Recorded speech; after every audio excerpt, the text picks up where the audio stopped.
Assalamualaikum warahmatullahi wabarakatuh. Di sini saya akan mempresentasikan terkait mata kuliah Sosiologi Agama tentang agama dan kepribadian yang dikemukakan oleh Sigmund Freud di dalam buku Seven Theories of Religion oleh Daniel Pals. Di sini saya akan memaparkan 4 materi. Yang pertama adalah struktur kejiwaan manusia, yang kedua struktur kepribadian manusia, kemudian karya Freud tentang agama, dan keempat adalah analisis Freud tentang agama dan kepribadian. Di sini saya juga memaparkan peta konsep secara umum dalam materi presentasi kali ini. Jadi di sini itu ada kepribadian, agama dan kepribadian. Seperti itu.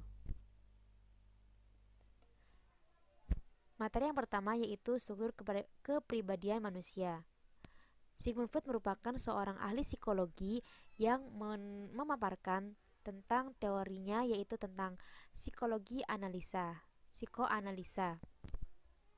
Beliau lahir di Freiburg pada tanggal 5 Mei 1856 dan meninggal di London 23 September tahun 1939. Struktur kejiwaan manusia menurut Sigmund Freud yaitu berada pada 3 tahapan ataupun 3 tempat. Ia memaparkan yang pertama yaitu unconsciousness mind ataupun alam bawah sadar.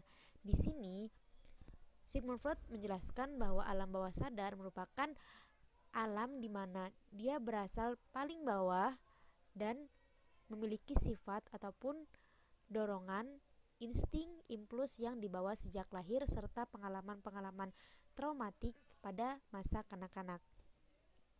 Alam bawah sadar ini merupakan sebuah sumber dorongan jasmani ataupun yang berada di dalam diri setiap manusia, seperti keinginan untuk makan, bernafas, minum, bersin, hasrat seksual ataupun hal-hal yang lain yang terkait dengan biologis. Kemudian pada tahap yang kedua yaitu pre-consciousness ataupun prasadar. Di sini semua memori, ide, niat-niat yang ada di masa lalu dapat kita panggil kapanpun saat dibutuhkan. Jadi ingatan-ingatan kita di masa lalu yang bisa dipanggil kapanpun saat kita membutuhkannya. Gejala yang timbul dari proses ataupun tahapan prasadar yaitu seperti melamun atau salah ucap, bermimpi, dan linglung. Kemudian pada tahap selanjutnya yaitu ada conscious thought. Di sini merupakan alam sadar, yaitu alam sadar di mana semua aktivitas kita di kehidupan sehari-hari yang biasanya kita jalani disadari dan dirasakan saat ini. Jadi kita benar-benar sadar apa yang sekarang kita lakukan ataupun yang sekarang kita jalani. Nah, di sini ada penganalogian struktur kejiwaan manusia seperti pohon jiwa. Ini saya analogikan seperti itu. Jadi, 50% pemikiran-pemikiran manusia yaitu berada di alam bawah sadar. Jadi, alam bawah sadar ini menempati posisi sentral dalam pemikiran ataupun dalam pemikiran-pemikiran manusia itu sendiri. Kemudian, selanjutnya yaitu 15%-nya adalah di prasadar. Jadi, antara alam sadar dan alam bawah sadar. Kemudian sisanya berada di alam sadar. Jadi dalam struktur kejiwaan manusia ini, alam bawah sadar itu menempati posisi paling utama ataupun paling banyak berada di pemikiran manusia. Kemudian di sini ada struktur kepribadian manusia. Jika yang tadi struktur kejiwaan manusia itu merupakan sifatnya, struktur kepribadian manusia ini merupakan bentuknya. Jadi di sini ada id, superego, dan ego. Id berada di posisi paling dasar. Jadi id ini tuh berasal dari id ini tuh merupakan aspek biologis yang ada pada setiap diri manusia. Id adalah sebuah dorongan-dorongan insting yang ada di dalam jiwa dan merupakan tabiat hewaniah manusia. Jadi id ini tuh bekerja berdasarkan prinsip kepuasan. Jadi setiap manusia itu emang memiliki keinginan ataupun kepuasan tersendiri ketika menginginkan sesuatu. Jadi di sini itu id tidak pernah pandang bulu ataupun tidak pernah melihat nilai-nilai moral-moral ataupun sesuatu yang berada di sekitarnya. Jadi dia menginginkan sesuatu ya saat itu juga tanpa melihat apapun di sekelilingnya ataupun tanpa pikir panjang. Kemudian lawannya itu adalah superego. Di sini itu superego berada di posisi paling atas dari struktur kepribadian. Superego adalah sistem moral yang dituntut masyarakat kepada setiap orang. Jadi superego itu merupakan aspek sosial yang ada di masyarakat ataupun di sekeliling individu itu tersebut. Nah, superego ini bekerja berdasarkan prinsip ideal ataupun moral. Kemudian di antara id dan superego itu ada ego. Jadi ego ini berada di posisi tengah antara id dan superego. Jika id itu bersifat hewaniahnya dalam manusia ataupun nafsu-nafsu yang ada, nafsu ataupun fitrah itu masuknya ke id. Nah, di satu sisi lain ada superego yang dimana sudah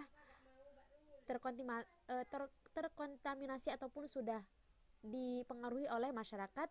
Di sini ego itu berasal dari pribadinya sendiri, pribadi manusia itu sendiri. Jadi ego ini bekerja berdasarkan prinsip rasionalitas ataupun prinsip real yang ada yang dijalani si individu itu sendiri. Jadi tugasnya si ego ini adalah menampakkan keseimbangan antara id dan superego. Oke, bisa dilihat ya teman-teman. Jadi di sini itu penganalogiannya seperti ini. Jadi id itu di paling bawah, superego paling atas, dan ego adalah di tengah antara id dan superego. Kemudian di sini kan tadi id sudah dijelasin. Nah, id ini tuh berada di alam bawah sadar kita, alam bawah sadar kejiwaan manusia. Id ini ada 2 spesifikasi lagi, yaitu eros. Eros ini merupakan insting positif. Jadi semua perasaan-perasaan yang di dalam jiwa manusia tapi bersifat positif berarti itu namanya eros. Sedangkan yang bersifat negatif itu namanya adalah thanatos. Seperti apa sih? Kayak contohnya kalau thanatos itu kayak dia iri, dengki, ataupun ingin melakukan sesuatu kejahatan ataupun penyiksaan terhadap orang lain, itu tuh berasal dari id. Kriterianya adalah thanatos. Oke, karya Freud tentang agama. Di sini Freud berpendapat bahwa agama sangat mirip dengan neurotis ataupun pasien penyakit jiwa.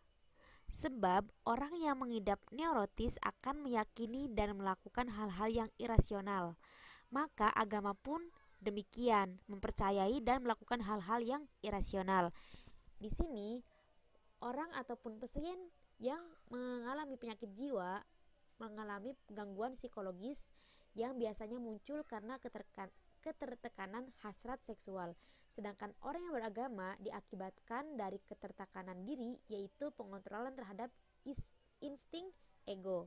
Jadi karena pasien penyakit jiwa ini terlalu tertekan karena hasrat seksualnya, maka terjadilah gangguan obsesi mental diri seseorang.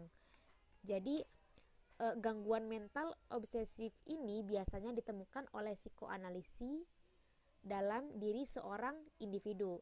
Namun kalau orang yang beragama itu mengalami gangguan mental dalam agama dialami oleh seluruh kebudayaan ataupun seluruh orang, sehingga bersifat universal. Jadi sebagai gangguan obsesi mental secara universal.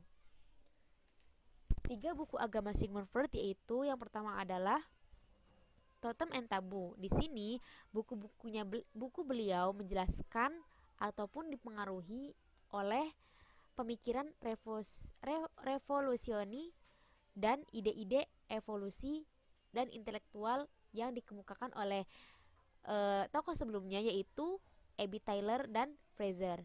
Kemudian buku yang kedua yaitu tentang agama adalah sebuah ilusi ataupun The Future of an Illusion. Buku ini melihat agama yang ada saat ini dan bagaimana berkembang di masa depan. Buku ini fokus kepada ide dan kepercayaan terhadap agama di saat ini ataupun dalam keadaan ataupun kondisi saat ini. Kemudian buku yang ketiga itu adalah Moses and Monotheism. Di sini berbicara tentang agama Yahudi ataupun tentang masa Nabi Musa yang menitik beratkan pada peran penting Musa dalam kehidupan dan pemikiran agama umat Yahudi. Yang pertama yaitu totem and tabu. Binatang totem dan ada tabu. Apa sih itu? Jadi di sini itu adalah binatang totem ini binatang apapun yang disembah oleh suku ataupun klan gitu. Jadi di sini itu dalam bukunya itu Totem and Tabu itu menjelaskan pada peristiwa jauh sebelum sejarah dimulai. Maksudnya tuh prasejarah gitu. Jadi peristiwa dalam buku Totem and Tabu ini menjelaskan tentang peristiwa prasejarah. Oke. Kemudian poin utama yang dijelaskan adalah kebiasaan. Dalam kebiasaan totem, sebuah suku atau klan mengasosialisasikan diri dengan binatang atau tumbuhan tertentu. Jadi dulu di masa prasejarah gitu, di dalam bukunya beliau ini menjelaskan bahwa suku atau klan emang menyembah beberapa totem ataupun totem tertentu untuk disembah sebagai dewa ataupun sebagai roh. Kemudian kebiasaan kedua, sesuatu disebut tabu jika melakukan sesuatu yang terlarang dan tidak diperbolehkan. Jadi nggak boleh dilakukan kan, biasanya kita tahu juga itu jangan dilakuin, itu jangan, itu terlarang, itu tabu. Contohnya di masa prasejarah sudah ada larangan incest ataupun larangan berhubungan sesama ataupun sedarah gitu. Di sini kemudian juga tidak dibolehkan membunuh binatang totem ataupun membunuh binatang untuk penyembahan. Binatang totem itu binatang penyembahan gitu ya teman-teman. Nah, kemudian Freud juga menjelaskan bahwa agama adalah sebuah perilaku yang dilakukan secara sadar oleh suku ataupun klan tersebut gitu. Nah, di sini ada satu analogi Sigmund Freud ataupun penganalogiannya Sigmund Freud tentang Oedipus kompleks. Nah, di sini ceritanya sebenarnya panjang teman-teman. Jadi saya mengintikannya seperti ini. Jadi di dalam prasejarah diceritakan bahwa seorang anak laki-laki yang membunuh anaknya demi memiliki istri ayahnya ataupun ibunya sendiri. Jadi si anak laki-laki itu emang memiliki hasrat seksual untuk memiliki ibunya sendiri. Jadi di sini itu namanya Oedipus kompleks. Peristiwa pertama yaitu hasrat anak laki-laki yang ingin memiliki istri ayahnya. Karena hal ini, si anak laki-laki ini membunuh ayahnya dan memakan tubuh ayahnya sendiri. Kemudian setelah peristiwa tersebut ataupun setelah terbunuhnya si ayah itu, si anak laki-laki ini merasa senang dan juga merasa bersalah. Jadi di sini tuh ada dua pertentangan ataupun dua sifat ambivalensi yang kita kenal. Kemudian yaitu tentang Oedipus kompleks. Di sini menceritakan tentang seorang anak laki-laki yang tidak bisa menahan hasratnya untuk memiliki istri ayahnya ataupun ibunya sendiri. Jadi si anak laki-laki ini membenci seorang ayah. Kemudian si anak laki-laki ini membunuh ayahnya dan memakannya. Setelah peristiwa terbunuh ayahnya itu, anak laki-laki itu merasa senang dan juga merasa bersalah. Ini masuk ke perasaan ambivalensi ataupun antara baik dan buruk, antara benci dan cinta. Jadi di sini itu emosi ataupun perasaan si anak laki-laki ini merasa bersalah dan juga merasa senang ataupun keduanya ini. Kemudian si anak ini merasa bersalah, kemudian mencari pengganti ayah. Pengganti ayah ini yaitu seekor binatang untuk menyembah karena merasa berdosa telah membunuh ayah mereka sendiri. Jadi karena si anak ini merasa bersalah sudah membunuh ayahnya, maka si anak ini mencari pengganti ayahnya itu yang direplikasikan kepada seekor binatang untuk penyembahan. Akhirnya terciptalah ritual penyembahan kepada sebuah totem sebagai bentuk Tuhan karena sebuah penyesalan si anak laki-laki ini. Jadi dalam sejarah ini, dalam peristiwa ini tuh terciptalah larangan membunuh totem, juga kemudian menikah ataupun berhubungan dengan satu klan ataupun satu darah. Jadi setelah kejadian ini tuh emang dua ini tuh dilarang oleh mereka. Dalam hal ini kita bisa melihat bahwa adanya sebuah moralitas dan kontrak sosial dalam adat tabu di buku Totem and Tabu ini. Kemudian setelah mereka merasa punya sesembahan ataupun penyembahan ritual kepada binatang totem ini, seiring berjalannya waktu, penyembahan binatang totem ini direduksi ataupun diperkecil lagi ataupun dipotong ataupun lebih singkatkan. Binatang totem sekedar penyembahan dalam sebuah upacara-upacara saja. Jadi dulu penyembahan binatang totem ini benar-benar dilakukan secara emosional ataupun dalam artian secara penuh penyesalan. Kemudian binatang ini tuh hanya menjadi sekedar simbol ataupun sekedar simbol penyembahan untuk kurban saja. Kemudian di lain waktu lagi, posisi binatang totem ini digantikan oleh sesuatu yang lain. Nah, sesuatu yang lainnya itu seperti apa? Satu, manusia yang memiliki roh binatang seperti dewa-dewa politeisme. Jadi digantikan oleh manusia-manusia yang memiliki roh-roh seperti binatang. Kemudian juga ada terciptanya Tuhan Bapa di dalam agama Kristen. Next, dari kisah penyembahan totem ini, Freud menjelaskan sudut pandang Freud ini terhadap agama dalam prasejarah adalah dari sebuah emosi manusia. Maksudnya gimana? Agama totem muncul dari rasa bersalah seseorang anak yang tidak bisa menahan hasratnya. Jadi kan tadi udah dijelasin, anak laki-laki yang tidak bisa menahan hasratnya dan dia benci kepada ayahnya sendiri. Nah, untuk menghilangkan rasa bersalah itu, mereka kemudian menyembah sang ayah yang telah terbunuh ataupun menyembah pengganti ayah gitu. Jadi di sini tuh proses evolusi sejarah, proses evolusi agama dalam prasejarah. Next, kemudian di sini ada buku kedua yaitu The Future of an Illusion. Fokus buku ini adalah agama yang ada pada saat ini dan akan datang. Jadi pusat perhatiannya Sigmund Freud ini pada motif nyata, bukan pada kejadian ataupun masa yang telah lampau ini, yang seperti di Totem and Tabu. Jadi Totem and Tabu itu di masa lalu, maka The Future of an Illusion ini berada di masa sekarang dan masa yang akan datang. Fakta dari buku ini tuh Sigmund Freud menjelaskan bahwa kehidupan manusia itu muncul atau berevolusi disebabkan oleh alam natural. Jadi alam itu yang membuat ataupun membuat kehidupan manusia. Namun di satu sisi lain itu alam juga yang selalu mengancam manusia, baik berupa kematian, bencana alam ataupun hal-hal yang lain yang merusak kehidupan manusia itu sendiri. Jadi untuk berlindung dari hal-hal tersebut, hal-hal yang mengancam manusia ini, maka manusia-manusia satu dengan yang lainnya itu saling berkumpul untuk menciptakan peradaban agar mereka bisa aman dari hal-hal yang menyebabkan bencana tadi tersebut. Kemudian di sini juga dalam bukunya The Future of an Illusion ini, Sigmund Freud berpendapat bahwa religius merupakan perlawanan terhadap kerasnya alam.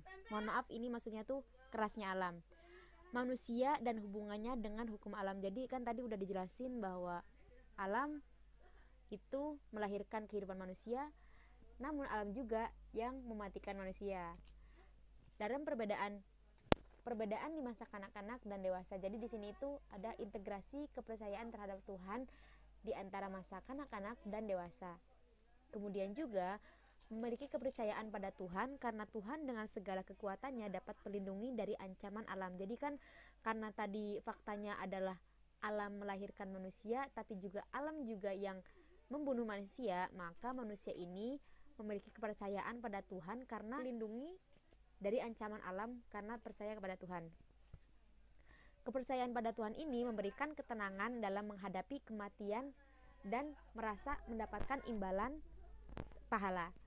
Kemudian juga kepercayaan terhadap Tuhan dengan seyakin-yakinnya ini membuat mereka semakin yakin bahwa agama yang dia anut itu benar. Kemudian dalam ilusi ataupun agama adalah sebuah ilusi, ini menurut pendapatnya Sigmund Freud. Di sini ilusi itu sendiri adalah satu keyakinan yang kita pegang dan harus benar. Jadi ilusi itu adalah sebuah keyakinan yang kita pegang dan harus benar. Jadi menurut Sigmund Freud, dalam istilah psikologi itu disebut agama disebut ilusi. Agama bukanlah sebuah wahyu dari Tuhan, namun ajaran agama merupakan pikiran-pikiran dari manusia itu sendiri. Jadi yang sudah pernah kita tahu, yang sudah pernah dijelaskan, yaitu subjek melihat agama dari subject approach. Jadi di sini tuh menurut Sigmund Freud itu bahwa agama itu merupakan produk dari manusia itu sendiri. Nah, pendapat lain itu agama tidak lebih dari sekedar kebiasaan para penganutnya dalam menggambarkan perasaan dan intuisi personal belaka. Jadi menurut Sigmund Freud itu ya agama itu tidak lebih dari sekedar kebiasaan aja gitu, kebiasaan yang dipegang oleh para pengikutnya untuk menggambarkan perasaan-perasaan yang lain. Buku yang ketiga yaitu Moses and Monotheism. Di sini Sigmund Freud menulis tentang agama Yahudi, yaitu agamanya sendiri di keluarganya. Dia menuliskan tentang agama Yahudi yang menitik beratkan pada perhatiannya pada figur Musa dengan menelaah peran penting Musa dalam kehidupan dan pemikiran orang Yahudi. Jadi di sini itu Sigmund Freud itu menitik beratkan bahwa peran penting Musa terhadap terbentuknya agama Yahudi itu sendiri. Kemudian sebelum masa agamanya Yahudi, di sini sebenarnya menurutnya Musa itu adalah seorang pangeran yang mengikuti ataupun seorang pengikut dari Pharaoh Akhenaton yang ingin mengganti dewa-dewa Mesir kuno dengan menyembah kepada satu dewa, yaitu dewa matahari Aten. Di sini ketika Akhenaton ataupun pemimpin pada saat itu meninggal, kemudian Musa menggantikan Akhenaton dan membuat agama baru. Di sini agama baru yang dimaksud adalah agama Nabi Musa ataupun agama baru.